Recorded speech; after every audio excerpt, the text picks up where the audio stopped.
Сызықтық теңдеулер. Жалпы сызықтық теңдеулер дегеніміз айнымалысы бірінші дәрежеде ғана кездесетін теңдеулерді айтады. Енді бір айнымалысы бар сызықтық теңдеу жалпы түрде былай жазылады. AX плюс B тең 0. Мына бізде сызықтық теңдеу. Мұндағы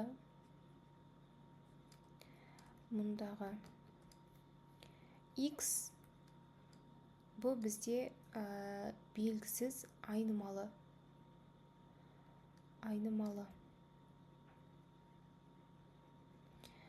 Ал тұрған A және B олар бізде сандар. Сонымен қатар мынау X айнымалысының алдында тұрған коэффициент, ол бізде 0-ге тең емес. 0-ге тең болатын болса, мұны X 0-ге көбейтіліп 0-ге айналып кетеді де, теңдеу әрі қарай шешілмей қалады.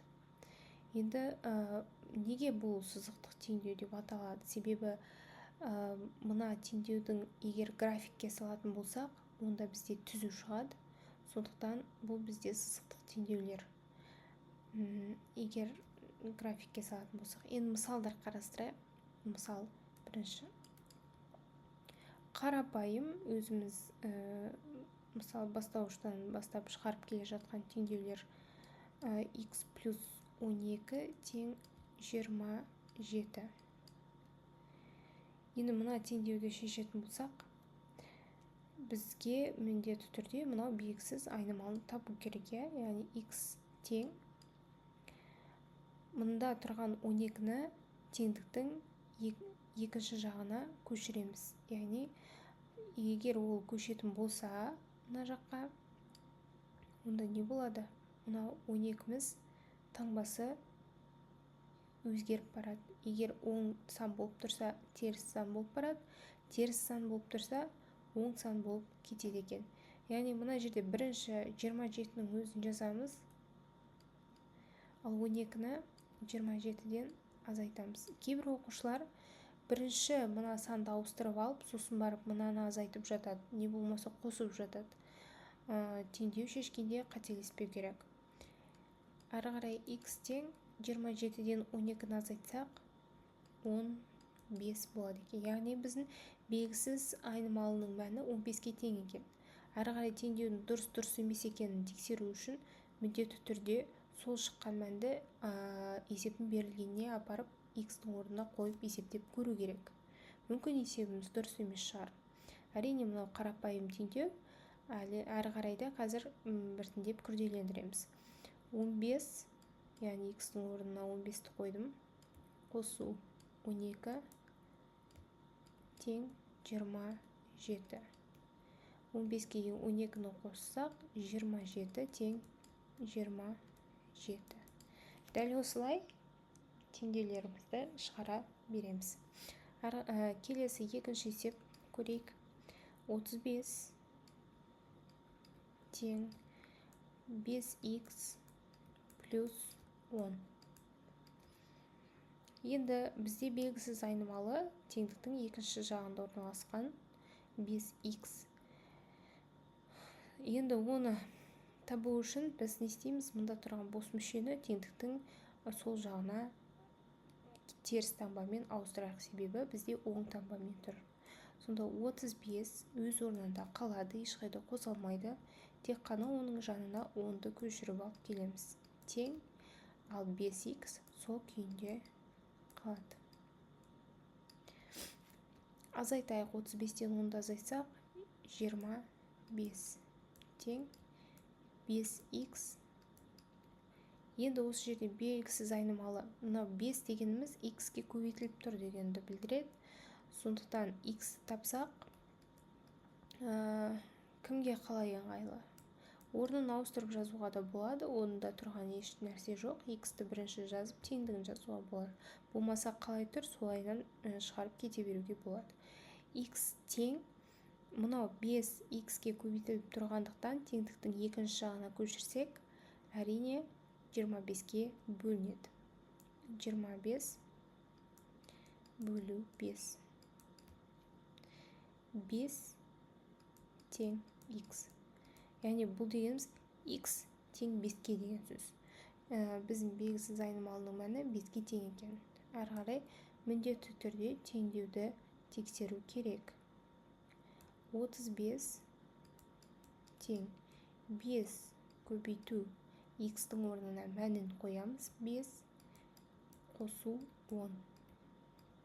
5-ті 5-ке көбейтсек 25, оған 10-ды қоссақ 35. Теңдеуіміз дұрыс екен. Келесі тағы да бір мысал қарастырып көрейік. Үшінші. 2x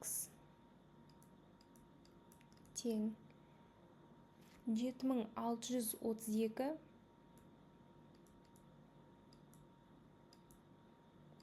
азайту 7x. Енді бізде теңдіктің екі жағында да белгісіз айнымалылар берілген. Бірақ әртүрлі емес, барлығы бірдей. Не істейміз? Мынау 7x-ті теңдіктің сол жағына көшірейік. Қараймыз мұқият, 7x-тің таңбасы минус болғандықтан ол көшкенде оң сан болып көшеді. Сонда 2x қосу 7x тең 7632. 7-ге 2 қосамыз 9x тең 7632. Бізге басты мақсат белгісіз айнымалыны табу. X тең, яғни 9x-ке көбейтіліп тұрғандықтан теңдіктің екінші жағына көшкенде ол мына санға бөлінеді.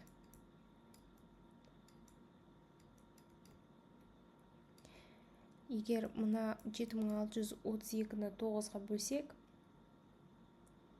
шығады 848. Так, енді тексеру керек. 2 көбейту 848 тең 7632 азайту 7 көбейту 848. Ой, кешірім сұрайын. 2-ні 848-ге көбейтсек 1696 шығады екен.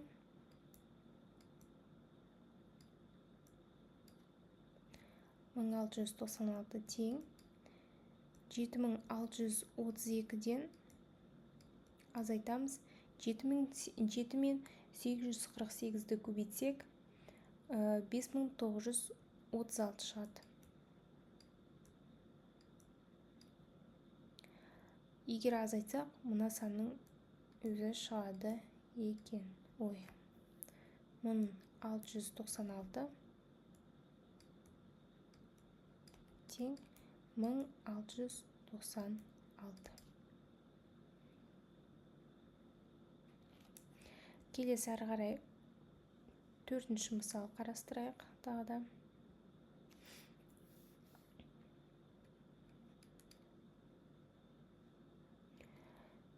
3 жақшада 3x қосу 1 тең 21. Енді қараймыз. Теңдеуді шешпес бұрын бізге міндетті түрде жақшаны ашу керек. Яғни жақшаның сыртында тұрған санды жақшаның ішіндегі әр мүшесіне жеке-жеке көбейтіп жақшаны ашамыз. 3-ті 3x-ке көбейтсек 9x, 3-ті 1-ге 3 тең 21. Так, бізде белгісіз айнымалы x 9 деген коэффициентімен бірге тұр. Сондықтан 9x табамыз тең. 3-ті теңдіктің екінші жағына көшіреміз. Оң сан болғандықтан теріс сан болып көшеді. 21 азайту 3. 9х тең 18. X'ті тапсақ, 9 18-ге бөлінеді. Сонда X'тің жауабы, X'тің мәні 2-ге тең екен. Теңдеуді тексеретін болсақ, мен мынау берілгеннен көрі мынау жақша ашылған түрін жазайын. 9 көбейту 2, яғни X'тің орнына 2 қосу 3 тең 21. 9-ді 2-ге көбейтсек 18, 3 қоссақ 21. Есеп дұрыс. Келесі 5-ші есеп.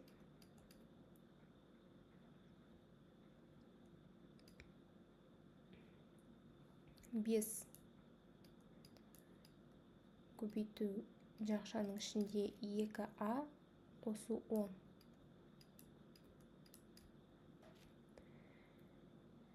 Теңдіктің екінші жағында 5а қосу 100. Жақшаны ашайық. 5-ті 2-ге 10а қосу 5-ті 10-ға 50 тең 5а қосу 100. Алар бар, яғни алар деп тұрғаным, а деген әріптер, олар бізде белгісіз айнымалы, жаңағы X'тің орнында енді а деген айнымалы тұр. Енді теңдіктің сол жағына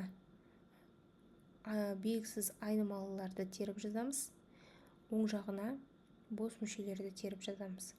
Сонда сол жағында 10а тұр өз орнында, ал мынау тұрған 5аны көшіреміз. Ол оң сан болғандықтан теріс сан болып көшеді. Тең. Мұнда оң жақта тұрған 100 өз орнында қалады. Сол жақтағы 50 оң сан болғандықтан теріс сан болып көшеді. Енді 10-нан 5 азайтсақ 5а тең 10-нан 50 азайтсақ 50. Осы жерде белгісіз айнымалы а тең болады 50-ді 5-ке бөлеміз 10. Тексерейік. Жақша ашылған күйдегі теңдеуді есептеймін. 10 көбейту аның мәні 10-ға тең болғандықтан 10 қосу 50 тең 5 көбейту аның орнына 10 қосу 100.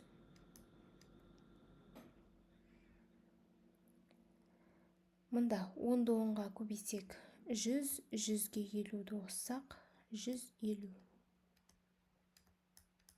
5-ті 10-ға көбейтсек 5-ті 10-ға көбейтсек 50, 50-ге 100-ді қоссақ 150.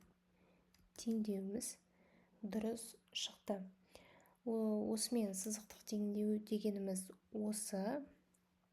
Ары қарайда теңдеулердің басқа да түрлерін қарастырып шығаратын боламыз.